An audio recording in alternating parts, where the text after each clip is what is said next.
ನಮಸ್ಕಾರ ಬಂಧುಗಳೇ, ನಾನು ಹರ್ಷಿತ್.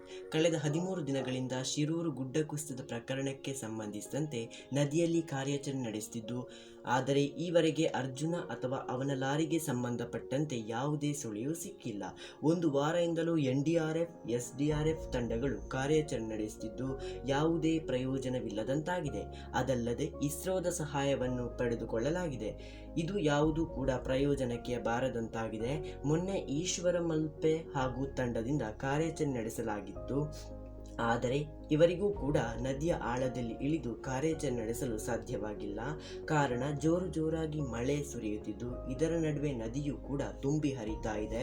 ಈ ಮನುಷ್ಯ ತನ್ನ ಶಕ್ತಿಯನ್ನು ಮೀರಿ ಯಾವುದೆಲ್ಲ ಪ್ರಕೃತಿಗೆ ಹಾನಿಯನ್ನ ಮಾಡುತ್ತಾನೋ ಅದರ 2 ಪಟ್ಟು ಪ್ರಕೃತಿ ನಮಗೆ ಪಾಠ ಕಲಿಸುತ್ತದೆ ಎಂಬುದಕ್ಕೆ ಇದೇ ಒಂದು ಘಟನೆ ಸಾಕ್ಷಿಯಾಗಿದೆ. ಸದ್ಯಕ್ಕೆ ಈ ಕಾರ್ಯಾಚರಣೆಯನ್ನು ಸ್ಥಗಿತಗೊಳಿಸಲಾಗಿದೆ. ಈ ನದಿಯ ನೀರಿನ ರಭಸ ಕಡಿಮೆಯಾಗದೆ ಕಾರ್ಯಾಚರಣೆ ನಡೆಸುವುದು ಅಸಾಧ್ಯ ಎಂದು ರಾಜ್ಯ ಸರ್ಕಾರ ಎಚ್ಚರಿಸಿದೆ. ಹಾಗಾಗಿ ಸದ್ಯಕ್ಕೆ ಕಾರ್ಯಾಚರಣೆಯನ್ನು ಸ್ಥಗಿತಗೊಳಿಸಲಾಗಿದೆ. ನಿಮ್ಮೆಲ್ಲರ ಪ್ರಾರ್ಥನೆಯಿಂದ ಅರ್ಜುನ ಬದುಕಿ ಬರಲಿ.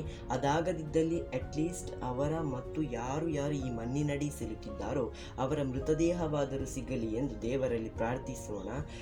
ಎಲ್ಲ ನೋವನ್ನು ಭರಿಸುವ ಶಕ್ತಿ ಆ ಕುಟುಂಬದವರಿಗೆ ದೇವರು ಕರುಣಿಸಲಿ. ಬಂಧುಗಳೇ, ನಿಮಗೇನನಿಸ್ತದೋ ಅದನ್ನು ಕಮೆಂಟ್ ಮೂಲಕ ಮೆನ್ಷನ್ ಮಾಡಿ. ಧನ್ಯವಾದಗಳು ವಿಡಿಯೋ ನೋಡಿದ್ದಕ್ಕಾಗಿ.